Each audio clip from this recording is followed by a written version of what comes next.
What's good, DWA fam? This is Jared. Don't forget to leave a review, rating, or subscribe wherever you listen to your podcast. Hope you enjoy this episode.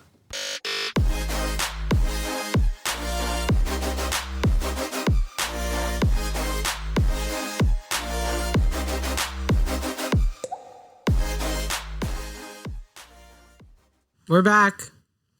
Back again like we never left. It has been a day. It's been a week, really. There has been a lot that's been going on. Yes, first and foremost, how was your baby moon? It was amazing. We went to the Bahamas.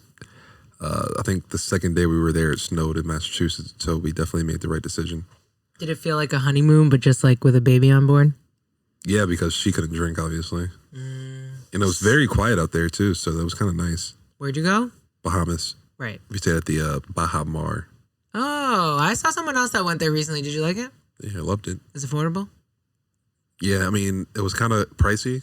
Like once you got there, because you pay for everything, it's not all inclusive. Oh, I got you. But once we got the final bill, we were like, Surprise. How much we spent. We thought we spent way more than we actually did. Yeah.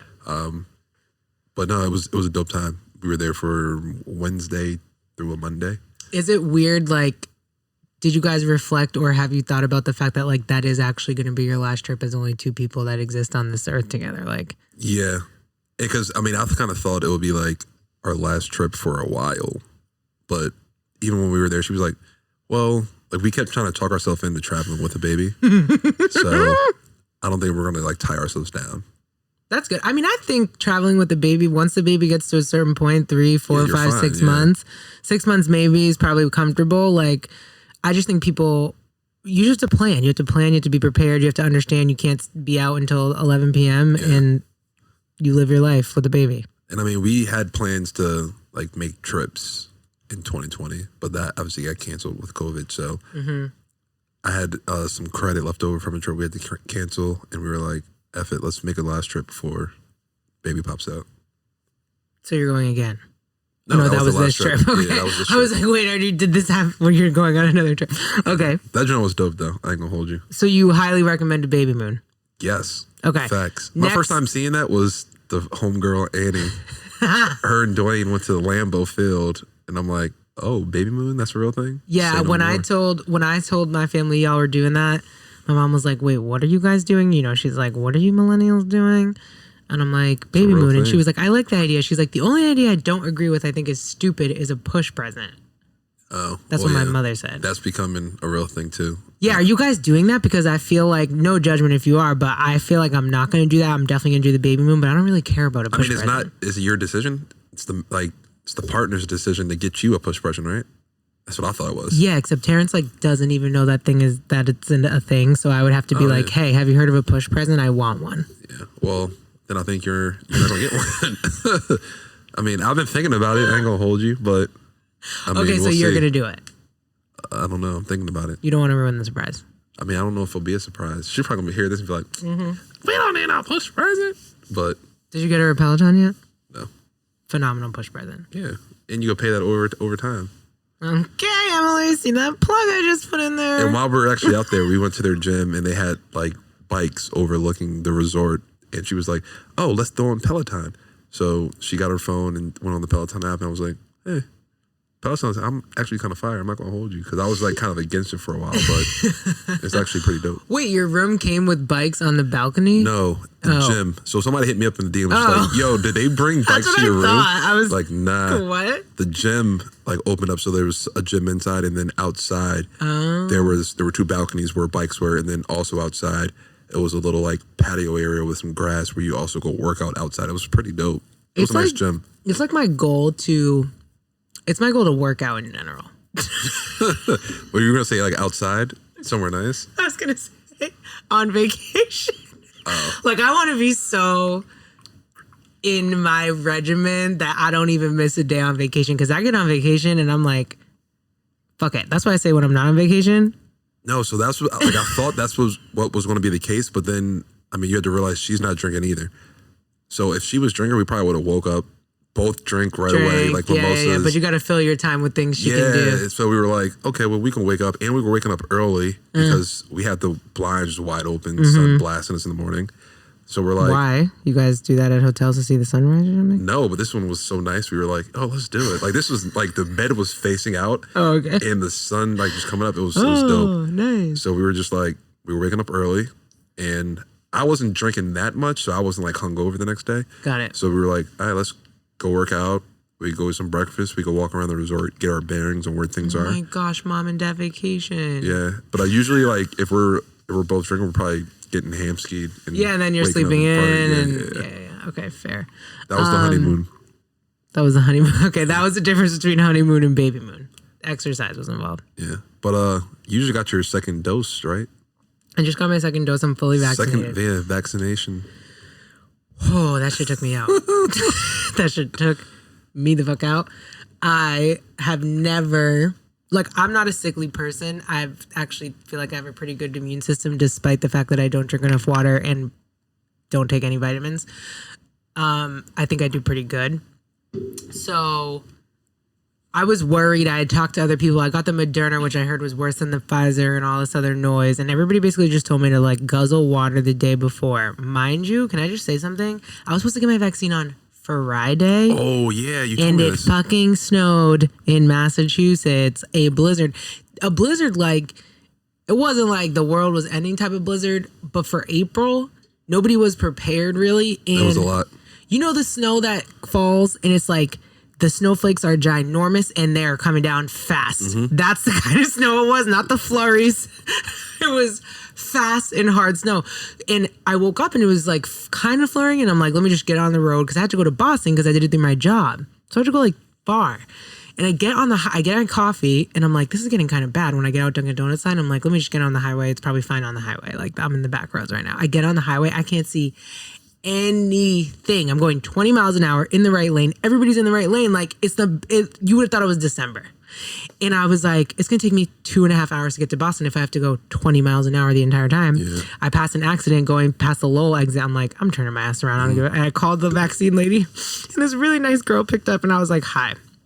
I live like really far away and I just am not comfortable driving. Like, can I reschedule? She was like, no, that's fine. I was like, thank you, my soul. Something in my soul is telling me to turn around. And she was like, listen to your soul, girl. I was like, thank you.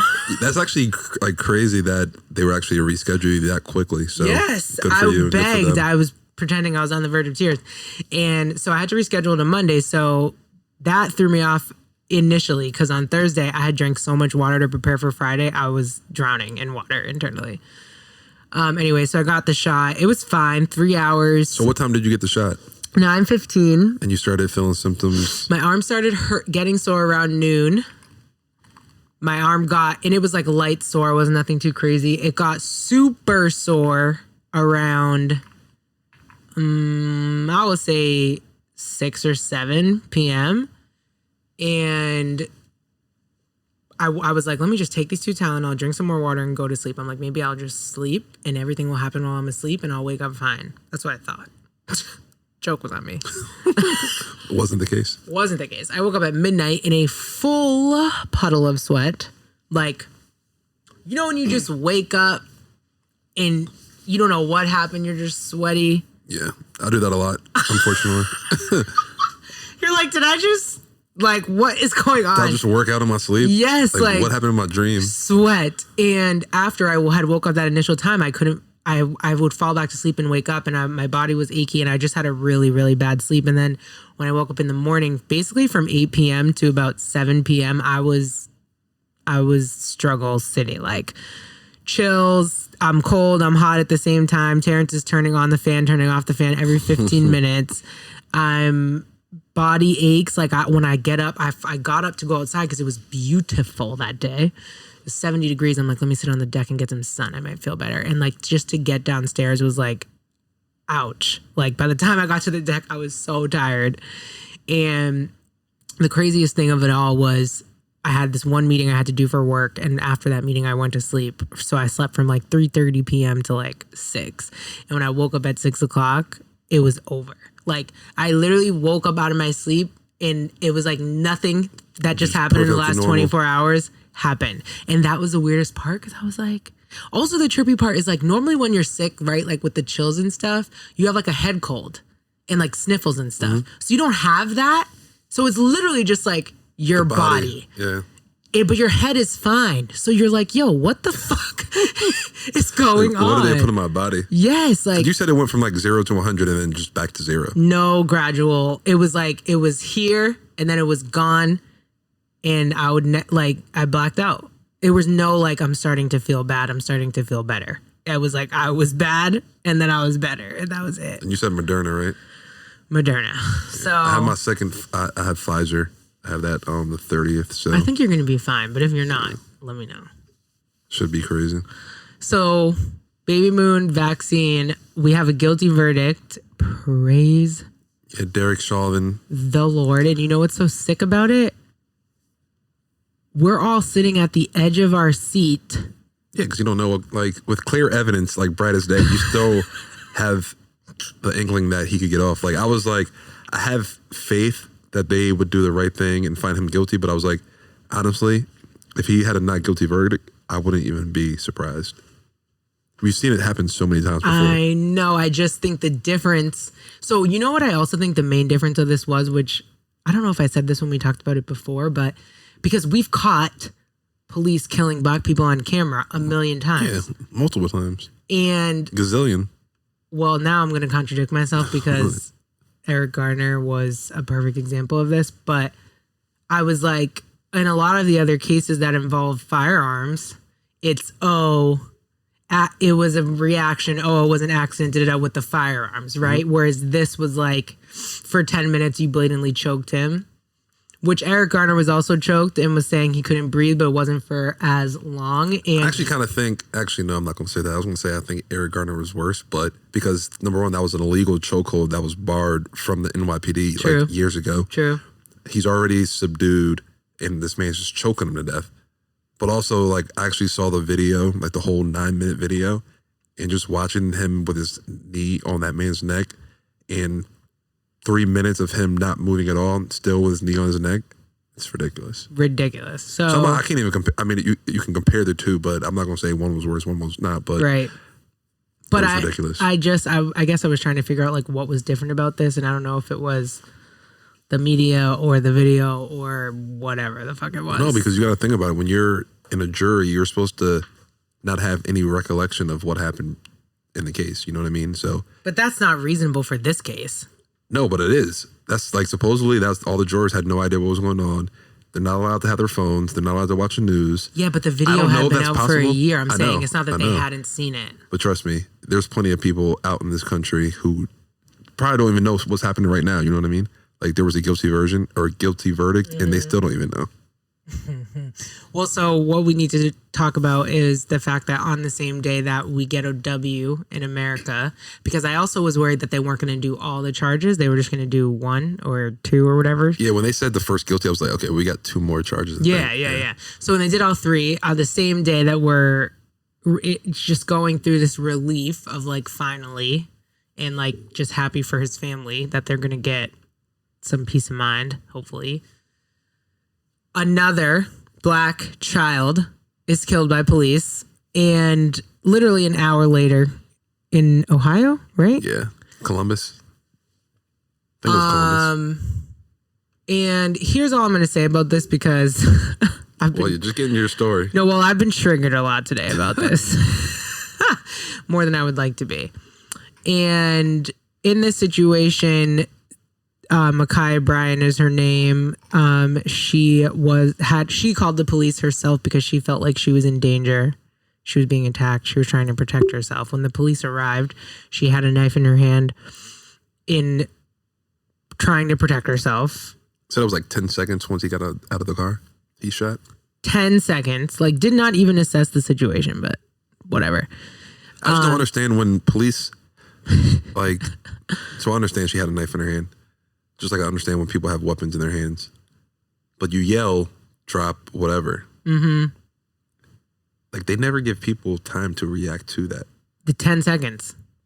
Like, this girl is afraid. She's escalated. The same high that you're on right now and you can't wait for her to drop that knife, that's what she's on. Times 10. Times 10. And you know she's in danger. You know a black person is in danger when they call the police.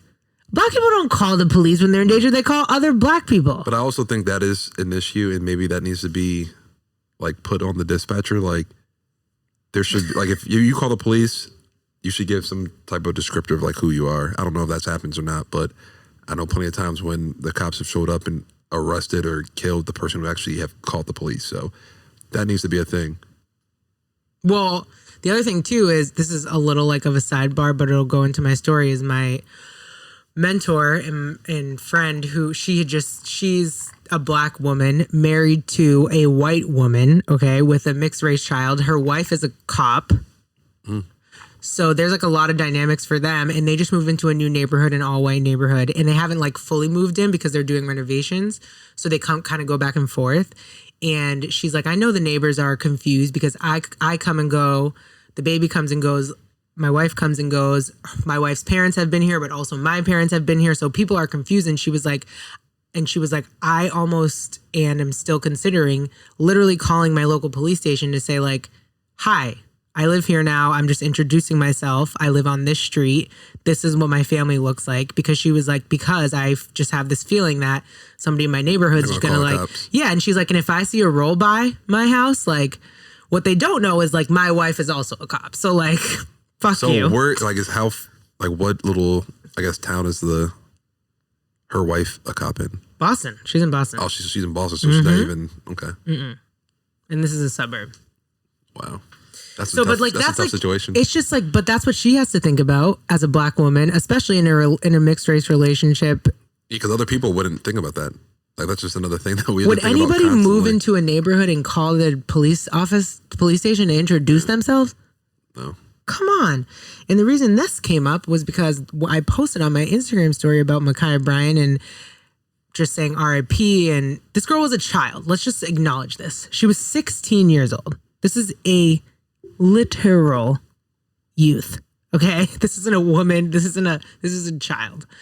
And I had several people, but one very brave white woman slide into my DMs about it. And you know her well, which is crazy. Well, you thought you knew her. Yeah, I thought I knew her. We're going to get into that. Just get into it. Well, literally y'all listening, we're recording this on the same day in which this happened, so I'm still processing. So apologies in advance if I can't get my words out. But basically, I posted about Ma'Khia Bryant and the facts of her case, and I received feedback about, and I ended up going back and forth with someone who I know well. We, in the basketball world, we played together at some point in my career, and I'm trying to be the bigger person, and I'm not going to blast her identity, but we got into it today because basically it was just a lot of white privilege all up in my DMs. And I understand that I use my platform specifically to hold constructive conversation. And I don't even mind having constructive conversation with white people. But I don't want to do it. This conversation wasn't constructive at all. No, it wasn't I don't want to sign up for it and be the person of it. But this was ignorance at its finest hour. And my mentor, who I was just talking about, who moved into her new house, knows this person as well. So it's a mutual person. But yeah, she was saying some wild shit. She was she was saying she doesn't agree that this situation should be interpreted this way because she had a knife. And she was how come, she was that girl was a danger to the person she was pointing the knife at, and the cop saved that person. So why isn't the narrative that the cop saved the person in danger? Because you can de-escalate and save both lives. You don't have to kill somebody. Also, how the fuck does he know who's in danger? He's been there for 7 seconds. You don't know who called. There were 2 points of this that bothered me the most. So I think you should get right to those. Okay, if I miss it, let me know. But another thing she said was, I'm just saying this also to what not to say, or please don't slide into black people's DMs talking crazy like this. But another thing that really sent me over the edge was I should she requested that I look into who Candace Owens is, and referenced her as a reputable black person who agrees with her side. who can clearly, who like sees both sides. Like, Number one, Candace Owens does not see both sides. number one, if you even looked up anything about Candace Owens, you would know that literally no black people claim her. Okay, She's literally the black Tommy Lauren. she's a pawn. So if you listen to this and you don't know who Candace Owens Look is, her up. She's number one. She's the black Tommy Lauren. Number two, don't go to anybody black saying, "Oh, Look up Candace Owens. you should follow what Candace Owens says," because it's not going to be. I don't know. It's not gonna, you're not going to get a good response. Also, don't disrespect me. I know who the fuck Candace Owens is. Like, come on. That was absolutely wild. The other and final point that I think is important to point out is within this conversation, I was hoping to enlighten this person on why her views were so problematic and acknowledge that she was speaking from a lens of white privilege, right? We all know what that is. To which she responded that because I, Asia, grew up in a two-parent household. I, Asia, a black woman, grew up in a two-parent household and went to an affluent college, is how she put it. We went to the same college. And now I'm in a loving relationship with a normal husband. Number one, she knows your life. Because of these circumstances, her and I were afforded the exact same amount of privilege because those facts apply to her as well. Two-parent household, affluent college, healthy marriage. These three facts are the things that she was pointing out that made me equal to her in regards to privilege. And that's just idiotic. Come on. And I think like, you know, like I said, I'm still processing this, which is why I'm at a loss for words. And the real point that I want to make here is like the reason why this is so problematic, aside from like everything that she said was just like so ignorant and problematic to the movement as a whole. But the reason this is problematic for me as a person and an individual and why I'm so ticked the frick off about it is because I just said wow, you frick. censored yourself. I'm trying.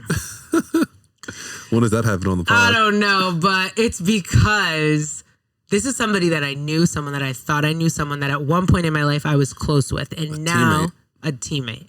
And now to reveal that this is who you are, this is how you think, these are your opinions, this is how you really feel. It makes you question everything from the past. Yes, it makes me question everything from the past. All your interactions. All my interactions, what this person thought about me when I was interacting and confiding. And this person was older than me. So when I joined the team, like this was a person of like leadership. Yeah. And also someone who I thought was like intelligent. Like I thought this person was like intelligent. Anyways, these are just what this episode has quite literally nothing to do with what we're going to get into, but because this happened today and it was just so relevant and we're just here to like we got to talk about what's relevant and what's share, happening. yeah, and keep you guys up to date on like what the F is going on. That is what I've been dealing with today. So yeah, they're gonna hear the second part of this and be like, "Well, that was a total, flip." Literally, I don't even know what we're gonna title this because none of it makes sense. But, anyways, we got a dope episode coming for y'all. Yeah, you can tell them about that because I just fucking spoke. We have a dope guest on the pod today. He's a celebrity. Yeah. RnB singer. Yeah, RnB singer. He was a child star. He's known as Sammie. Mm-hmm. If you're into RnB, you should know who that is. I'm assuming a lot of people don't. So all the information for him we'll put in the show notes too. But yeah, it was a dope interview. Yeah, it was quick. He was busy. He was out and about doing what celebrities do. But we talk about him growing up as a child star and trying to navigate life in adulthood after being a child star. So he also gives some good tips just on life in general and just facing adversity. So I hope y'all definitely enjoy this. Yeah, and I think my favorite thing about it too is celebrities, right? Like a lot of them have to either grow up or they're doing adulting in the spotlight. And so I think that they have a special sort. Not all of them. Not I kind of want to compare it to like Little Bow Wow, but I didn't want to say that to him because I know that's kind of offensive. But well, not every celebrity does it gracefully. I think Sammie does it gracefully, and not only that, but Little Bow Wow, he hasn't done anything bad. No, he's just been in the spotlight for so long. People think he's corny. Little, but I say all that to say, I think if you reach a celebrity status, right, like you've reached a status or a level of success that a lot of people don't ever get a chance to get to. Yeah, majority of people don't. A small percentage of people make it to that level of success. And so, you know, we're out here just adulting as regular people, and that's a challenge. And I think what we really want to do is bring Sammie's perspective on to talk about like how he even got to where he was. I mean, at one point he was a regular person, and at one point in his career, you'll hear he wasn't making music. He was really a regular ass person, and how he had to come back from that adversity to like reach his goals and his dreams. And so that's why we wanted to bring him on to share that story with y'all and inspire y'all and all that good shit. Yeah, it was a dope conversation. It was quick, but I mean, he dropped a lot of jewels in there. And just letting y'all know, we're going to blast his music on the story. We're going to have a little Sammie set. So hopefully you become a fan of his. And we should invite him to our next 90s party event. Ooh, I don't know if he'll show up, but ideas are flowing now. But y'all will enjoy this. Yeah, enjoy. Do some research on him. Yep, just do your research. We love y'all. Keep fighting the good fight. Let's get to this interview. Okay, we are so excited to welcome singer, songwriter, dope artist, jack of all trades to the podcast today, and a personal me fangirling right now. Thank you. Sammie, welcome to Done with Adulting podcast. It's my honor, my pleasure. Thank y'all. How you doing? Man, I'm blessed, man. Enjoying this beautiful day. It's beautiful outside, so I wanted to catch a little patio vibe. A little windy, though. Atlanta, a little bipolar like that. I love that. I love that so much. Well, we are just so excited to talk to you about today, a little bit about your journey.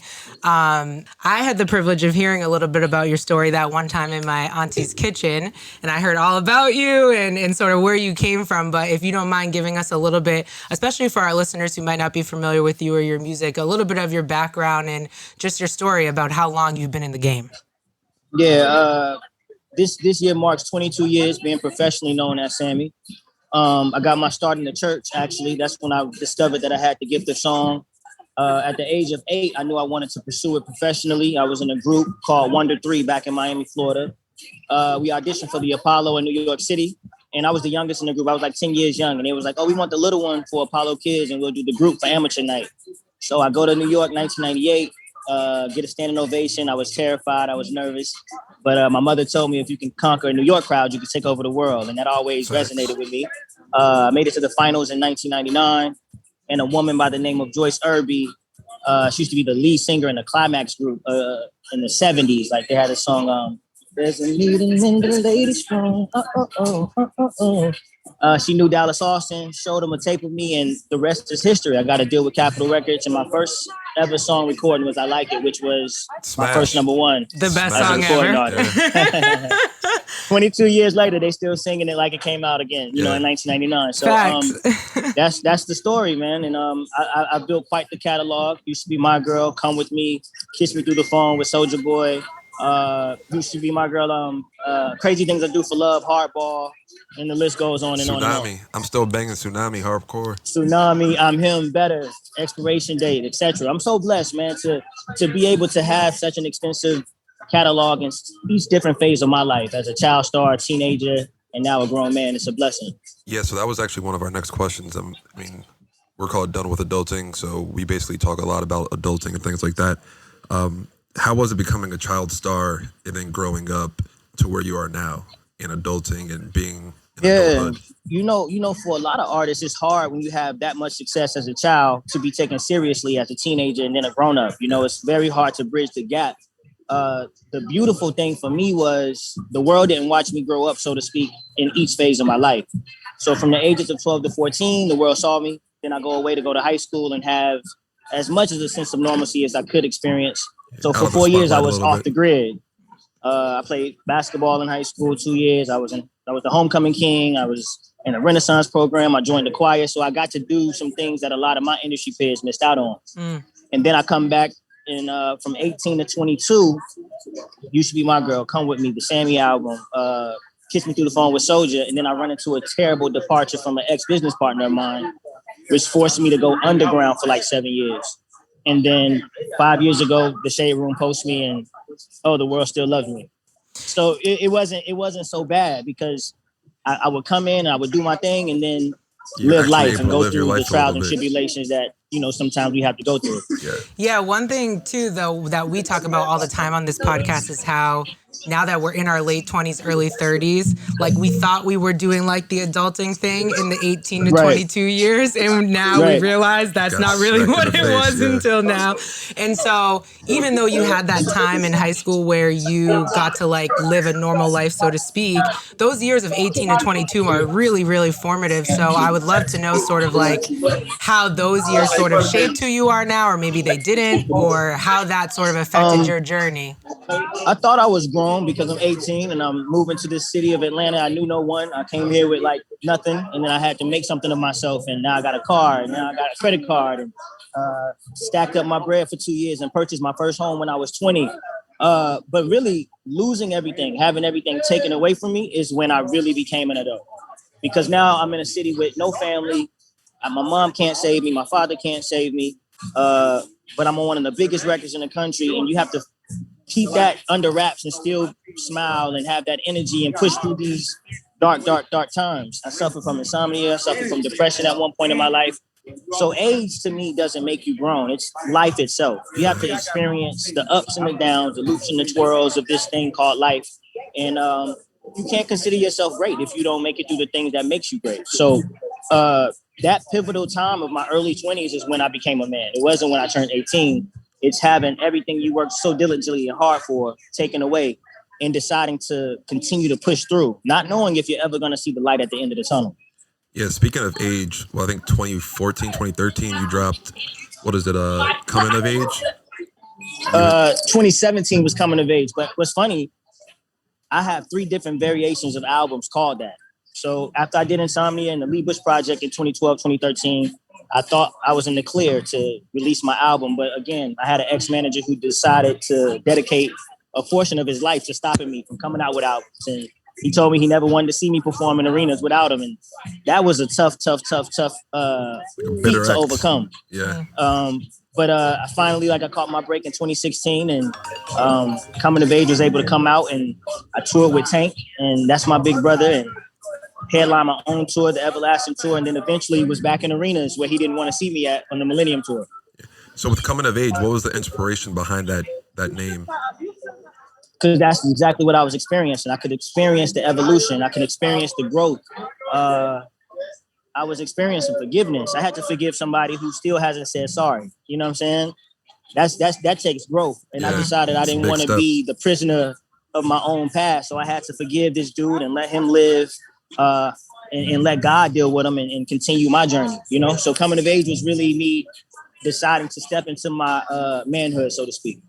I feel like with your story too, I hear there's something so special about it to where you went through that low point, right? And like you said, you had to overcome that without getting a sorry, without getting that resolution.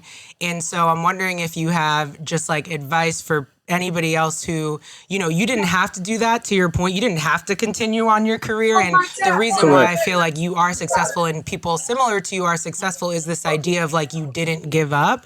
And so like when you were at that low point, I guess, how did you channel back to that? Like, how did you channel back to, I'm not giving this shit up? You know what I mean? Because, I'm wired differently, but you hear all success stories say this. I don't have a plan B. Do I have other gifts, interests, and passions? Of course. But I was put here to sing and write and perform and give people my love and light. And when I understood that was my purpose, and if I have to go through this hell time, to get to my purpose, it's worth it. Yeah. And if I had to do it over 7 more years, I would, because the outcome and the tenfold and the blessings of abundance that I'm experiencing these last 5, I would take the same route. You know what I'm saying? It really did birth greatness. And it gave me a sense of gratitude and humility that I bask in on a daily basis. And I think that's what the connectivity that I have with my fans come from, is that I'm one of the chosen few that continue to persevere and push through. And if I can do it, you can do it. I'm no different from anybody that's experiencing adversity and some spiraling times right now. Yeah, I was about to ask you that next, actually. So how has it been with the pandemic and with COVID? I know a lot of artists, I don't want to say struggling, but they can't go on tour. They can't make the money they were making. How has that affected you? Has that made you grind harder? Has it made you just take a step back? Yeah, I mean, I feel bad for saying this, but last year was one of the most lucrative years of my life. I don't know what it is about the season of stillness. Maybe people are forced to just look at their phones and they're discovering me, and my followers are going up. I started a candle business. I'm going in a year into that. So you can go to like Simply Naked Candle Co. and buy your candles. I never thought I would be selling candles, you know what I'm saying? But then my RnB guy, it makes sense. It makes sense. I'm starting my clothing line this fall called Law Clothing. I'm partnering with my guy out in LA. He just got a partnership with Banana Republic. These are things that if the world was still functioning as it used to be, I wouldn't have had time to even put my energy into. So I looked at this season of stillness as an opportunity to do the things that we said we didn't have time to do. Facts. And then whenever we get to the version of the new normal, I'll be ahead of the game because I didn't take this time off. I grinded harder, you know what I'm saying, and a little more smarter and diversify my portfolio.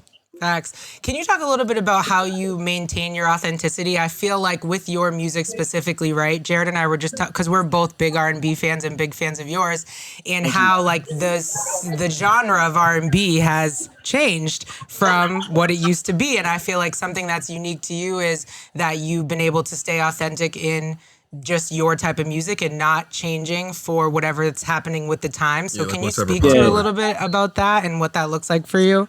I think that the idiom real recognizes real is very important for me. You know what I'm saying? I don't have to chase the trend because one, I can come up with a trendy record, but once that trend is over, then so is Sammie, right? So I want to birth and make my career everlasting. Being able to say I've been in this for 22 years and I was dealt a bad hand and I still made it through. I made it through just being myself. I make my mistakes out loud. I apologize out loud. I ask questions out loud. I learn out loud. That's somebody that's unapologetically themselves. And I'm not afraid to not know something. I'm not afraid to admit I have anxiety and I go to therapy and I'm not always okay. There's millions of souls that fight themselves because they don't have a person that they admire or respect. You know what I'm saying? That goes through those same sentiments and those same emotions and those same doubts. So I think that I speak for the people that don't have a voice. And I do it in such a way where it's okay to just be confused. It's okay to take the stairway to success. People gravitate to real. So my realness is what I'm selling. And ultimately, being Sammie has always been enough. I never had to get involved in drama or reality TV or date this person to be popping for 6 months or a year. You know what I'm saying? Just being myself has always been enough. And I think I'm a cool dude. You know what I'm saying? And facts. I'd rather you love me for being myself than loving me for wearing a costume. Fair. You know, I have peace at night being myself. Which made me think of this question Jared and I got asked the other day, which was, what advice would you give to your younger self that like you didn't know at the time, knowing where you are now and what's come to fruition? If you had to give your younger self advice, I would have told him to put your faith in God, unwavering faith in God. He always had you. You was never going to be homeless. You was never going to starve for long. You was never going to drown. You might have to tread water, but God was always going to revive me. I knew that, you know what I'm saying? But it's easy to say when you're not in that dark space. And it's easy to see when life is great and the bills are paid and no one's coming to take that car away from you or evict you from your home, right? But I would have told myself that God is always going to be there. He's omnipresent. He never leaves you. We depart from him. And me being a spiritual person that I am, I realized that I just had to return to God, keep being a pure soul, keep singing from a pure place, and you'll run into your season again. Yeah, and that's the thing. I feel like a lot of people's faith gets tested when they're in a tough position or they're struggling. Yeah, like you always keep your faith how and how you're can good. we be great if it's never tested? Yeah. You know what I'm saying? If everything's always great, you don't have to really rely on faith. Because faith is believing in something you can't physically see. Yeah, right? Complacency kind of, yeah. So I would have told my younger self to bask in that third eye and have that faith that was always within me. dope. I love that. So, what do you think is next for you? What else? What Yeah, else do you what's have other coming than the up? What candles? can we look forward to? I gotta Hopefully get some more some music. candles Yeah. because that is Yeah. next on my list. Make sure y'all get the website from Stino and just type the Sammie collection. Get some candles, set the vibes at the crib. I think you'll enjoy them. Again, the clothing line launching this fall, Law Clothing. It means love always wins. So I'm spreading love in that too. What else am I doing? I shot a pilot for this show called Misunderstood that came out a couple months ago. So acting is definitely coming up. Especially in Atlanta. And you film a lot of stuff there. Yeah, it's like the new Hollywood. You know, we got Mr. The Tyler Black Perry himself Hollywood. here. Yeah. Even better. And then what else? I'm excited to release my first gospel project this summer. It's called 333. Those are my angel numbers. Also represents the Father, the Son, and the Holy Spirit. Wow. I started in the church, so I want to finish in the church. And I think that we only seen one R&B artist that was able to sing gospel, but bedroom music and do like inspirational music, and that was R. Kelly. I think I embody that same ability to not just be pigeonholed to doing R&B, secular, contemporary music. I can't wait to, sing something that's purposeful for the kingdom. So that's really my new baby. Yeah. Do you see any fear trying to like cross over to gospel? Nah, not at all. I used to have fear. That's what was holding me back though, but faith and fear don't coincide, right? Mm-hmm. So I'll be that artist that they'll be like, hey, he's singing about God, but he's drinking or he's smoking hookah. Yeah, like God used murderers and adulterers and whores and things of that nature in the Bible, if you believe in that, right? Because those are people who lived not as blamelessly as you would think a Christian should live. But when you see the light, you can be a minister and not stand a day in the pulpit. And I'm a stand in that. So I look forward to putting out the music, and I'm ready for any backlash that they want to bring this way. I can articulate and stand on my own 10, proud. Yeah, it's funny you actually say that. I remember my mom, she grew up in music. She grew up in the church. And we were talking about R&B music. And she was like, if you actually listen deeply, a lot of that can cross over. Like if you listen to Love by Music Soul Child. Yeah. Like if you take away the fact or that you think he's talking about a woman or whatever, like he could be talking to God. If you take away other R&B songs, then take away the gender aspect of it, they easily could be talking about God, Jesus, faith. Yeah, I just think that God uses unique vessels, man, in different variations and different lines of professions to save souls. And I look forward to embarking on that journey. It's now or never for me, but I'm ready. Word. Well, that's super dope. We will be sure to put all your information about your upcoming music and candles in the show notes of this episode. But, we just wanted to keep it short. We appreciate you for popping in and sharing space and time with us. Appreciate you for this. And yeah, we really wish you the best and are supporting you and still play your music. And we're real fans over here. So we appreciate you. Thank y'all so much for the platform. Continue success, keep growing, keep building, keep learning, keep inspiring, spreading love. Thank you. Have a good one. Enjoy your day. Stay safe. God bless. All right. Love. All right, That's y'all. hard. That's all we got for you today. We hope you enjoyed. Don't forget, if you like this episode and this podcast, please leave us a review. It goes a really long way. And we love reading what y'all have to say. Yes, follow us on Instagram, Done With Adulting Pod. Also on Twitter, Done WTH Adulting. Share, like, comment, interact with us. We appreciate y'all. Peace.